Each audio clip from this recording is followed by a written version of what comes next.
আমার বাড়িতে চালের রুটির সঙ্গে কষা মাংস খেতে সকলে ভীষণই পছন্দ করে। তাই যতদিন শীতকাল চলবে চালের রুটির সঙ্গে কষা মাংস আমাকে প্রায়ই বানাতে হয়, তা চিকেন কিংবা মাটন যাই হোক না কেন। চালের রুটি বানানোর জন্য প্রথমে আগে পরিমাণটা ঠিক করে নিতে হবে। যে বাটিতে মেপে চালের গুঁড়ো নেবেন সেই বাটিরই 1.5 বাটি জল নিতে হবে। এখানে আমি 2 বাটি চালের গুঁড়ো নিয়েছি, তাই প্রায় 3 বাটি জল নিয়েছি। জলটা প্রথমে খুব ভালো করে ফুটিয়ে নিতে হবে, সামান্য একটু লবণ দিয়ে দিতে হবে স্বাদের জন্য।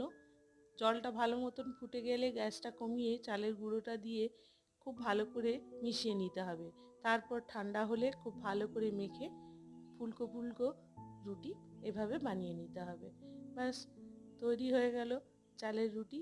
আর কষা মাংসের সঙ্গে দুর্দান্ত লাগে খেতে।